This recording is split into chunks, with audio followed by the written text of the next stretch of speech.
Time now for the morning rush. Newly released interviews from that day that actor Alec Baldwin fatally shot cinematographer Helena Hutchins on the movie set of Rust. They are now shedding more light on what took place after the incident. Baldwin told law enforcement that he was directed to cock the gun in the scene and said that everything had been running smoothly on the set up until that moment. Other crew members said that some procedures were not followed properly. The Hermit's Peak and Calf Canyon fire have now reached more than 56,000 acres combined. Firefighters are taking advantage of better weather to get a handle on the blaze, hopefully deploy more resources from the air. There are no new evacuation orders, but those previously announced are still in effect this morning. The Cerro Pelado fire in the Jemez is still 0% contained this morning. The fire started on Friday and is now up to nearly 5,000 acres in size.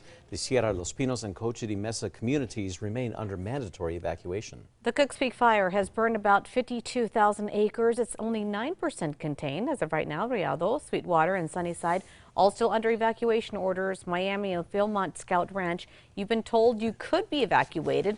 Angel Fire, Black Lake, Hidden Lake, and Cimarron are all being asked to be ready to leave as well. And here's a look at our school day forecast. It's a cool start. You're going to want those warmer layers for the morning bus stop. And by this afternoon, we're going to be nice and mild with a light breeze. A really pretty day.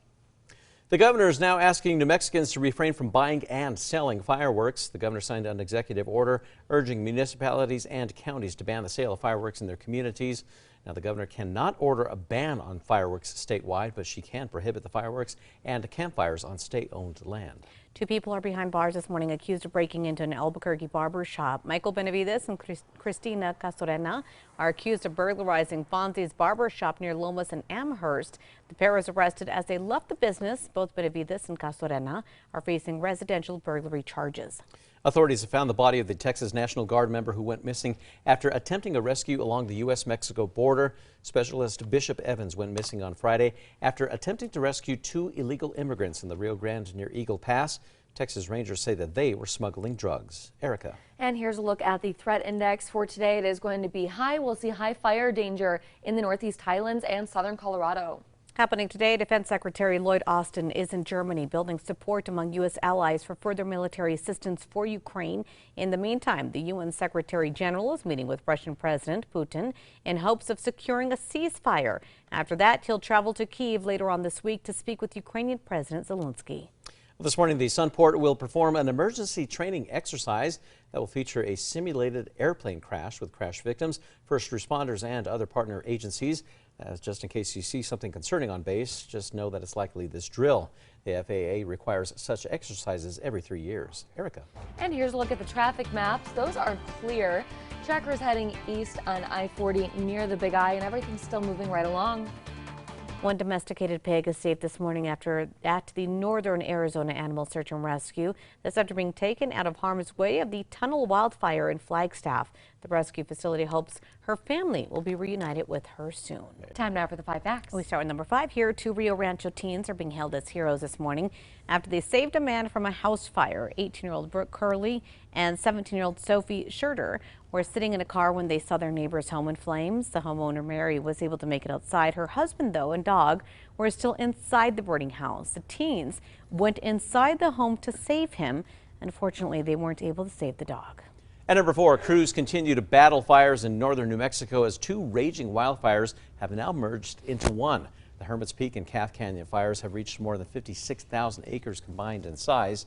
Firefighters are taking advantage of better weather. That's to get a handle on the fire. Now, they hope to deploy more resources. Officials say that they have 4 heavy helicopters, and they hope to use air tankers to scoop water out of a nearby lake to dump on the flames. Only previous evacuations are still in place.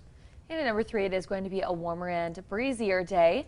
We'll see those highs in the mid-70s and winds coming in from the south at 15 to 25 miles per hour.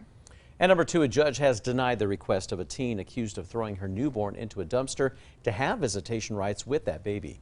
Now, attorneys for Alexis Avila challenged the court's order, barring the 18-year-old from having contact with any children, including her own baby boy. Good Samaritans found the boy in a Hobbs dumpster back in January.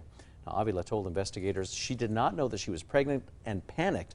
That's after giving birth. Now, yesterday she told Judge William Shoebridge that she has been taking parenting classes to better herself. Finally, number one for you this hour, newly released interviews from the day that actor Alec Baldwin fatally shot cinematographer Helena Hutchins on the movie set of Rust are now shedding more light as to what took place after. Cast and crew on that set were interviewed, all being asked how could a prop gun on a movie set fire the live round that killed Hutchins. The second person shot that day, director Joel Souza, told detectives that the armorer did hand that gun over to Baldwin. Baldwin told law enforcement he was directed to cock the gun in the scene and said everything had been running smoothly on set for months up until that moment. Other crew members said some procedures were not followed properly.